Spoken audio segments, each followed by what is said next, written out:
दोस्तों इस वीडियो में हम सीखेंगे एक्सिस बैंक पर्सनल लोन कैसे अप्लाई करते हैं और उस पैसे को बैंक में कैसे ट्रांसफ़र करते हैं। दोस्तों अगर आपको पैसों का ज़रूरत है तो आप axis bank personal loan apply कर सकते हैं। ये सैलरीड पर्सन और सेल्फ एम्प्लॉयड दोनों के लिए है। और सबसे अच्छा बात यह है कि axis bank personal loan apply करने के लिए अगर आपके पास एक्सिस बैंक अकाउंट नहीं है तब भी लोन अप्लाई कर सकते हैं। 50,000 से लेकर 25 लाख तक का यहाँ पे लोन अप्लाई कर सकते हैं। तो अभी इसमें काफ़ी चेंजेस हुआ है, तो मैं आपको बिल्कुल लेटेस्ट प्रोसेस में सिखाता हूं कि किस तरीके से इस पर लोन अप्लाई करना है, बिल्कुल स्टेप बाय स्टेप। तो यहाँ पे लोन अप्लाई करने के लिए सबसे पहले इस पेज पे आपको आना होगा। इसका डायरेक्ट लिंक मैं वीडियो के डिस्क्रिप्शन में और कमेंट सेक्शन दोनों जगह दे दिया हूँ। यहाँ पे सबसे पहले इंटरेस्ट रेट आप देख सकते हैं 10.49% का लगाया जाएगा।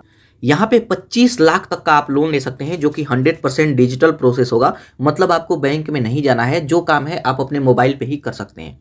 ये लोन काफ़ी बेस्ट है। यहाँ पे आप देख सकते हैं कि पिछले 3 महीना में 5,000 करोड़ से ज़्यादा ये लोग लोन दे चुके हैं।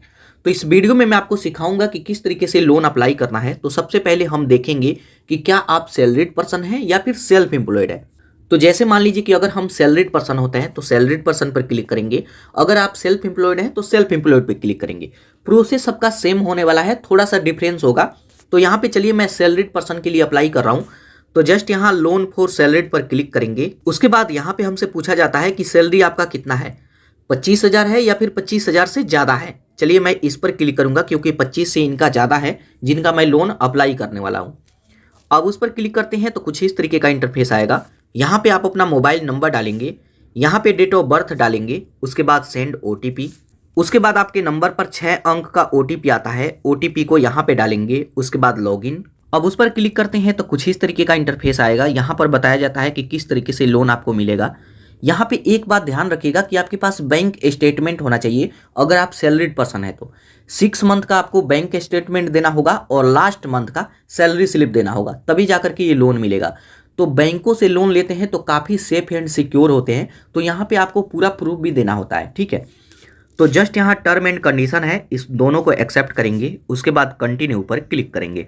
अब कंटिन्यू पर क्लिक करेंगे तो यहाँ पर देखिए हमें बोला जाएगा वीडियो KYC के लिए। तो यहाँ पे चाहे तो अपने डॉक्यूमेंट को सबमिट कर सकते हैं और चाहे तो वीडियो KYC eKYC कर सकते हैं। तो डॉक्यूमेंट सबमिट आप नहीं कीजिएगा, ऊपर वाले में ही टिक मार्क रहने देंगे।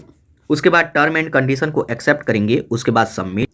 अब सबमिट करते हैं तो आधार कार्ड को वेरीफाई करना होगा। तो यहाँ पे आप अपना आधार कार्ड नंबर डालेंगे। उसके बाद सबमिट। अब सबमिट करते हैं तो आपके आधार कार्ड के साथ जो भी मोबाइल नंबर लिंक है उस पर एक OTP आएगा, OTP को यहाँ पे डालेंगे। उसके बाद सबमिट। अब सबमिट करते हैं तो यहाँ पर देखिए हमारे आधार कार्ड से ये सभी डिटेल ले लेंगे, जैसे हमारा नाम, डेट ऑफ बर्थ, जेंडर, तो ये सभी चीज़ें यहाँ पे आ जाएगा। उसके बाद यहाँ पे हमसे कुछ डिटेल पूछा जाएगा। तो सबसे पहले ऑक्यूपेशन में आपको बताना होगा कि आप क्या करते हैं, तो फिर से पूछते हैं।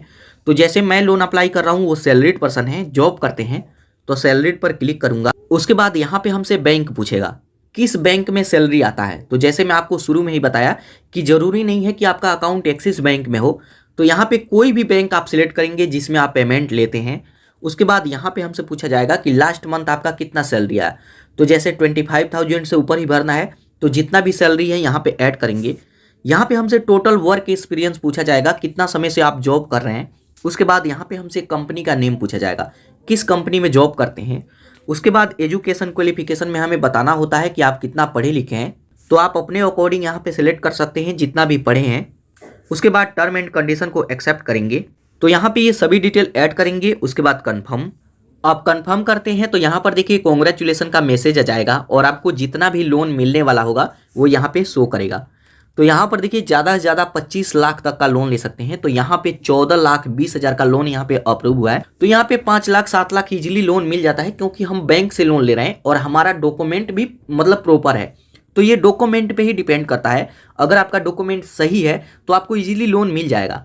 तो यहाँ पर देखिए अगर मैं पूरा लोन अप्लाई करूँ तो 32,128 रुपये EMI बनेगा और इंटरेस्ट रेट यहाँ पे देख सकते हैं 12.75%।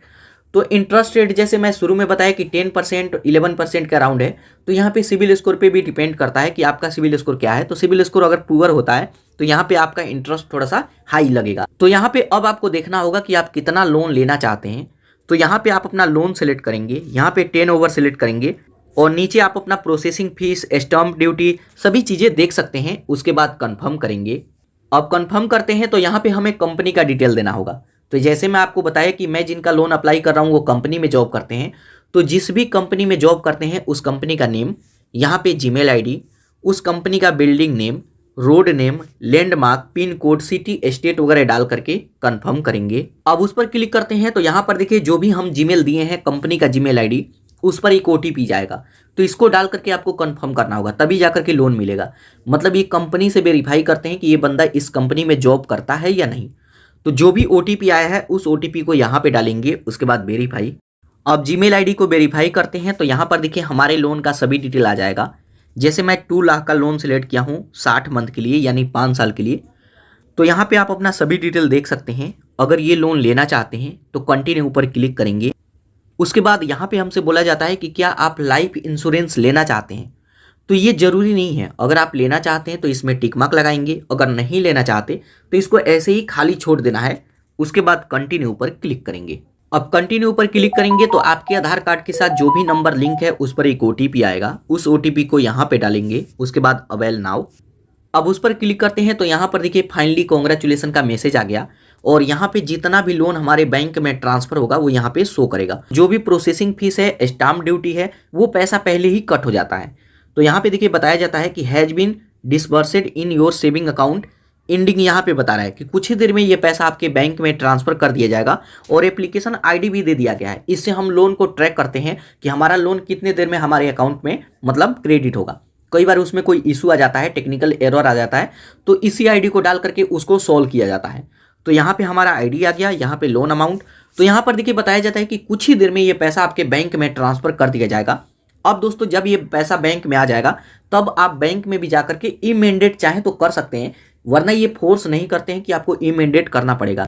आप चाहें तो खुद से ही पे कीजिए या फिर अगर आप इमीडिएट करना चाहते हैं तो बैंक जाकर के इमीडिएट कर सकते हैं। तो दोस्तों ये तरीका है, इस तरीके से इस पर लोन अप्लाई किया जाता है। अब यहाँ पे लोन अप्लाई हो चुका है, कुछ देर वेट करेंगे तो ये पैसा हमारे बैंक में सक्सेसफुल क्रेडिट कर दिया जाएगा।